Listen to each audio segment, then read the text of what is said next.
What's up, Degroote? Welcome to your weekly MBA BizCast, where we provide you the information that you need to know. We provide weekly highlights in tech, business, sports, and other interesting stories. Listen while you work, study, drive, or even on your break.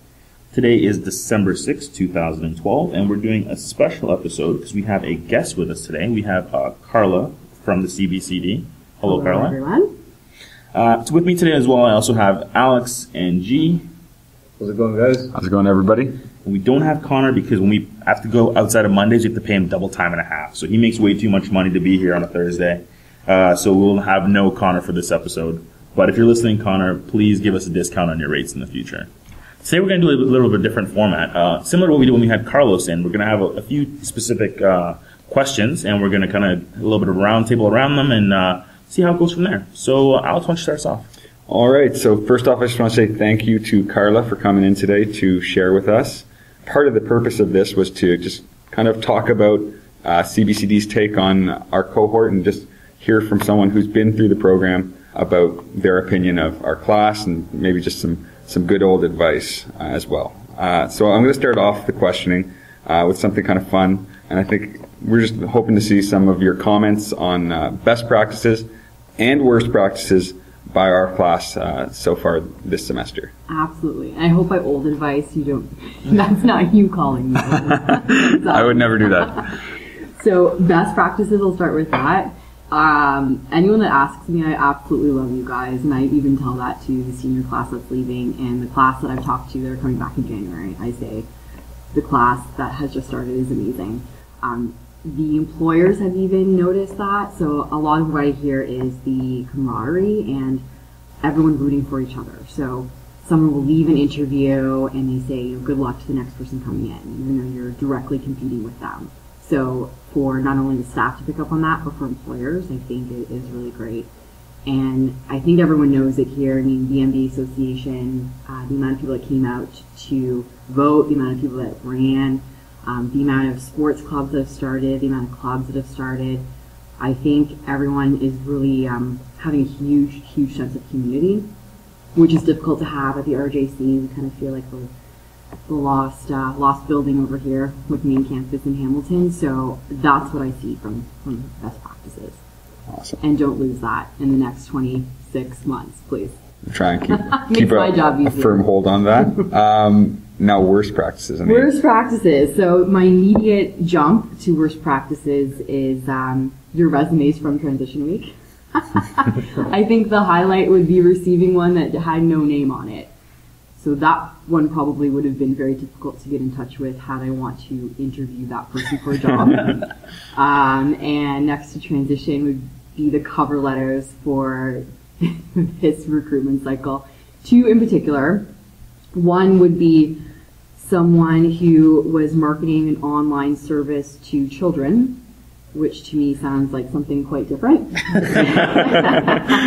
And the second one would be switching up the word collared with colored in the statement, white collared crimes.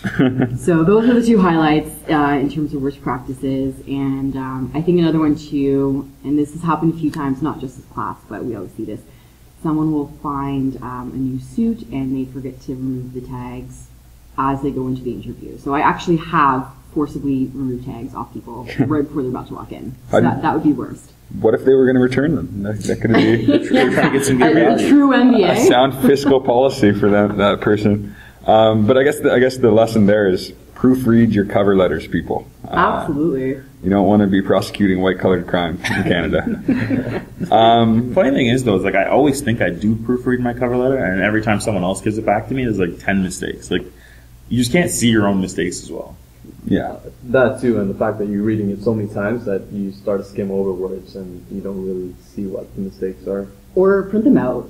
I find it so much easier to proofread. If I'm having a really difficult time with a cover letter, it's one where I know I'm going to have to focus on, I have it in hard copy. It's easier to pick up mistakes that way. All right. It's not very sustainable. If the sustainable director is listening right now. Yeah, I don't think Josiah would be a fan at all. The tree hugger.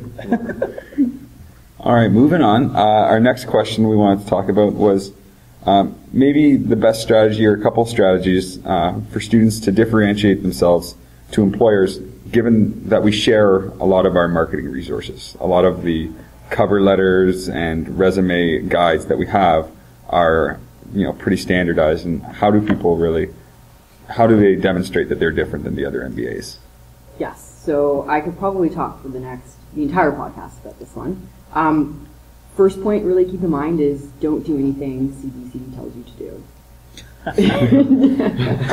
Wow. Really, yeah, so you need to find a way to make yourself stand out. One of the easiest things to do for that is LinkedIn, social media, because that allows you to be more of a brand and show who you are. I think it's really in terms of what type of person do you want to be. So, for instance, when I was job searching, my chiropractor, who knows me pretty well, I've been to him every month for about 4 years, he said to me, Carla, if people could only see who you were and get a sense of who you are. And while he was cracking my back is when I decided to start blogging. And that was a huge, huge thing for me to stand apart. And I mentioned that in my cover letter. And it's getting to the point in your career where you're confident with yourself and you're ready to put yourself out there and say, this is who I am, knowing some people are going to hate that, but those are the people you don't want to work with. So it's really reaching that point where you're confident with what you can offer. You're not afraid of people telling you you're wrong or that's not how you should do things. Once you reach that, then I think really then you won't mind breaking the rules, because then you don't need us to tell you it's okay to do so. And thinking of other ways to creatively stand apart. So you all have the same resume, you all have the same cover letter, but do you all know the same people that work there? And networking, again, is something we could talk about forever. Is your LinkedIn profile different? I started a resume on Prezi, years before anyone else used it for a resume, before anyone even knew Prezi existed. So it's taking it to that next level and really putting the hours in. I think a lot of students will just do a resume, cover letter, do that a bit differently, thinking that's enough to stand out. But really, now that's so standard, it's what are you going to do outside of that?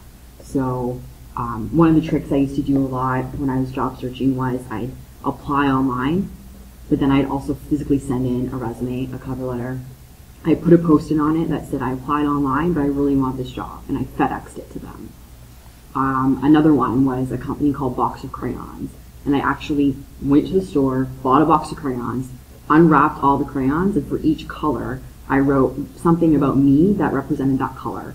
So I was branding myself as this box of crayons, and I sent that to them. I didn't get the job, but he called me and said, I absolutely love what you did. So it's how do you stand apart that way? Another one, Jan Kelly Marketing, I helped my friend get a job there, and they have this whole branding process as to how they develop brands. So she took herself and using their standard template, developed herself using their method. So it's always, always, always working harder than people, working longer than people, and doing things a lot differently than 98% of everyone else is going to do. And it also sounds like a lot of it's like making sure that you do actually put yourself into it. And absolutely. Like you said, you don't want to be somewhere that isn't hiring you based on who you actually are, instead of, just kind of being generic and... Oh, yeah. Imagine what would have happened if I sent a box of crayons to a bank. Yeah. Yeah. They would have probably... Would you do that, would you do that for every single job, or would you do it just for very specific jobs? It depends how much you want the job. Because if I'm sending you a box of crayons, I really want that job. And if you come in and tell me the job's yours and I say no thanks, that's going to look pretty bad, right? So it's being true to who you are still, but knowing what's going to work for certain industries. But may it come off as being too desperate at times? I think if you're doing it in a way that connects with the type of industry, then not at all. They would love it. Awesome.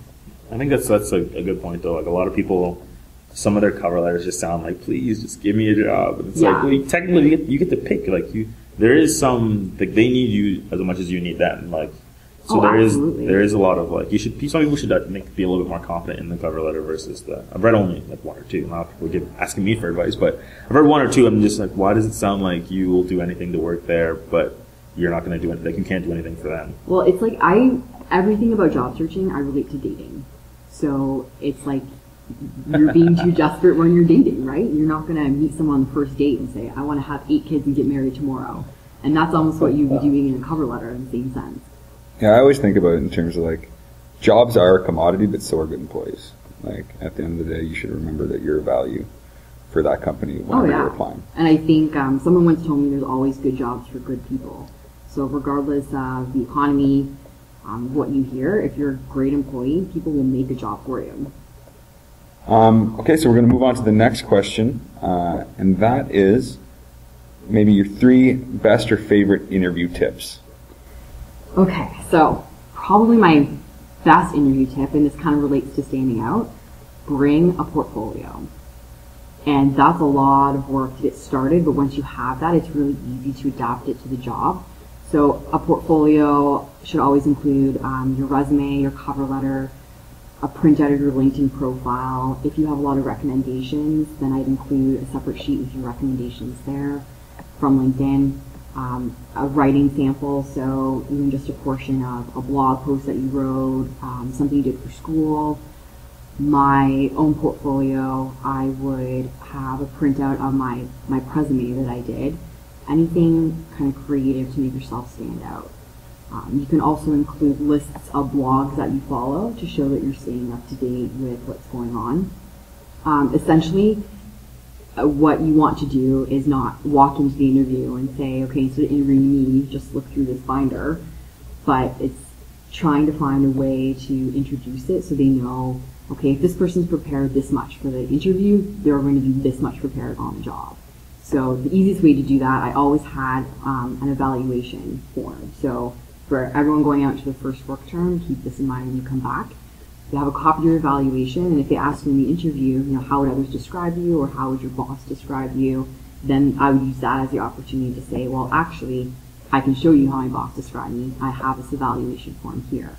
And I opened it to that page, and generally I found that they would always keep the book and kind of flip through it for a bit and look at everything else. Smart. So that would be number 1. And that's also going back to your point of standing out, because how many people really are going to go through the work of doing that? So my second one is sort of relating back to the dating, not being desperate.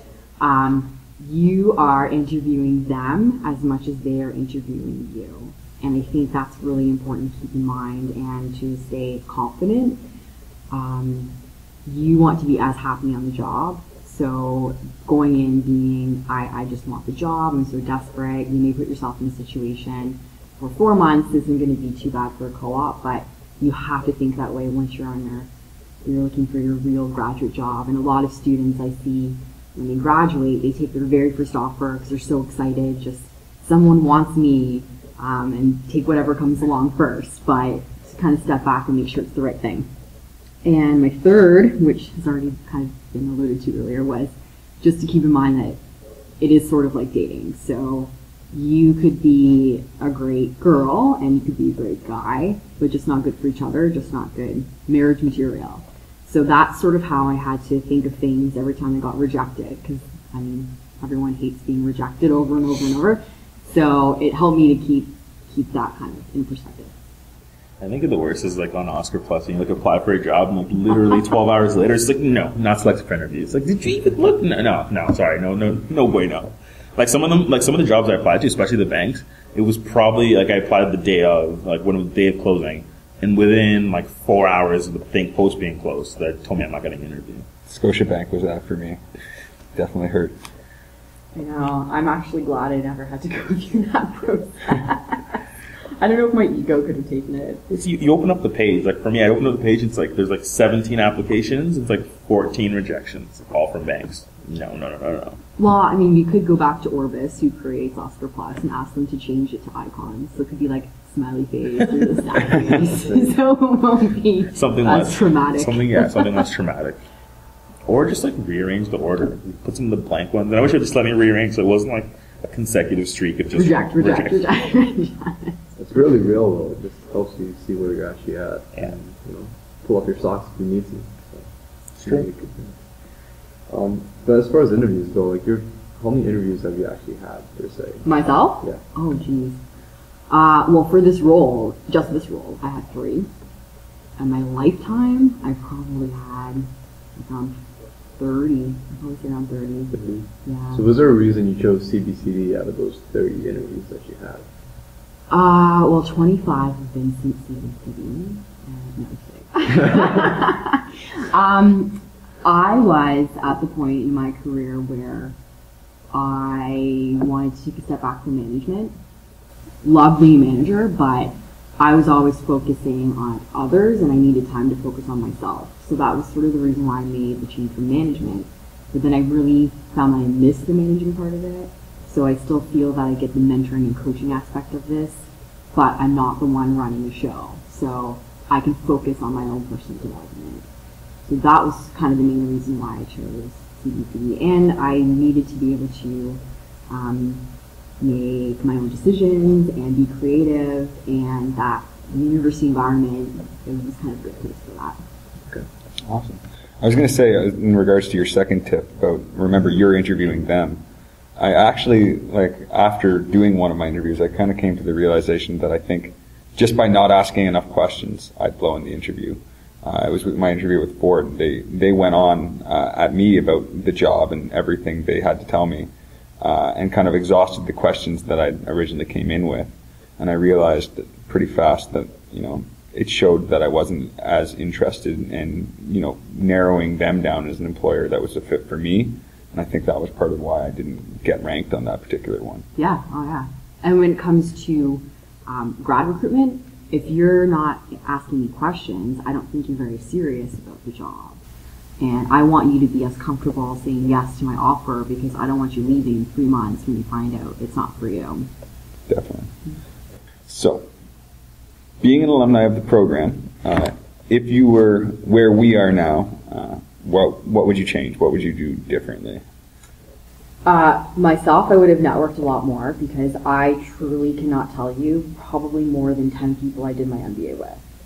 Really? Because where I was at the time in my life, I already had a career. So I didn't see the importance of still being in touch with people because I thought I was going to be at US Steel and I didn't need anyone else in my network. So that was by far my biggest regret. The other thing is grades definitely don't matter as much as you think they do. And it's all about, can you network? Do you have the soft skills? Employers truly don't care about your grades. And even if you get into consulting where people think you do need grades, if you know someone in consulting, then they will tell you, don't worry about the grade part of it. We'll just help you in. I think the biggest thing, at least because I'm a little older than some of my classmates, the people who came straight from undergrad, they're just so mad because they got an A in undergrad, and they just don't understand how they could not be getting an A plus in this. It just doesn't make sense to them, and they get so hung up on it. So it's hard for them to kind of step back. But if you've kind of worked and realized at your work, no one ever came up to you on the job like, hey, John, what did you get in third year calculus? Like, no one ever asked you that. So you kind of stop caring about it. But if you've never worked and you came straight from undergrad to here, you're wondering, why am I not getting still the straight A's I've been getting for 3 or 4 years? Yeah, and one of my senior profs in MBA, we actually had a lot of open book tests because we said on the job, you have textbooks. You can reference material. You're not going to expect to learn everything on the job and memorize it. So I wish I knew that. And also, I guess, too, if it came down to, should I go out to this social event and hang out with people and build a relationship with them, or should I work on this project that's worth 2%? I usually tended to choose the project that was worth 2% because I thought grades mattered. And looking back, I wish I would have built more relationships. Definitely. I actually think a big part of what I learned from the first week of being in the MBA was, it's going to be who you know in the end. I think I heard it from Carlos, I heard it from you, I heard it from Jennifer. So it's really a good opportunity. I think a lot of people maybe don't identify it, to build a really strong network, whether you had one before or not. There's a lot of people in the building. And I don't know if the old campus was like that, but it was really difficult at the old campus because we just had the 5th floor. I don't know if anyone's been to the 5th floor of DSV. It's basically 2 rooms. One was the MBA-A, and the other one was come at 5 a.m., and that was about it. So not a lot of study rooms, so people kind of went everywhere around campus. So it was hard to network with people. Here, everyone you see, is related to the program in some way, whereas there, I could have seen someone in their first year science person mean something to me. I heard they shared with the art students as well, which I think is We shared everything. a strange mix. Yeah, you really didn't feel like an MBA student when you were there. I think the only building at main campus that kind of is a little bit reserved was the MDCL for a while. Was like a lot of med school students, a lot of science, a lot of bio. But I think now, because I was talking to someone yesterday who's an undergrad, and she has classes in it, and she's in commerce. So it's just like they don't really. I don't want to say segregate the buildings, but they don't really set up enough spaces that are kind of like-minded people in one space. Yeah, no, exactly. There's no like-minded, collaborative areas. I feel like that speaks to the type of organization at McMaster. It's a really collegial. Everyone knows everyone. It's very friendly, and everyone's within the same community. But if you go to schools like York, where, like, for instance, the Schulich, the NDAs, they're all separate. The businesses all in one building. They don't know anyone else, so it's really cold. Really competitive atmosphere. So I think that's a good thing about McMaster. It's like you mix with some from social sciences, from psychology, from bio. It doesn't matter. Everyone knows everyone, and that's a good thing, I think. Well, even your class, I mean, only 20% of your class came from a business background. So you guys yourself are a walking McMaster main campus. Yeah, tough to get that balance, right? Having enough collaborative space without having no diversity. But I think at the RJC it works pretty well. And minus last week's episode with the collaborative space. Oh yeah. Or lack of it. Yeah. Some people were real upset. I just get in my car and go home. But I live close enough by that I can do that freely. But when it's that packed and there's that much stuff going on, I just don't want to get frustrated. Just get in my car and go home. Let's just say I got here at 7:45 and I parked pretty close to Fairview. So you really couldn't have gotten here any earlier. I just spend like 10 minutes driving around the parking lot in circles. That's always what ends up happening. So it looks like we've come to the end of our time here, Carla. But we will give you the same honor we gave Carlos. You have 90 seconds to promote anything you want to talk about, anything you want to say, your favorite book, your favorite movie, your favorite website. Anything is coming up. You have 90 seconds, go. Oh, that's so on the spot. I'm terrible at being on the spot.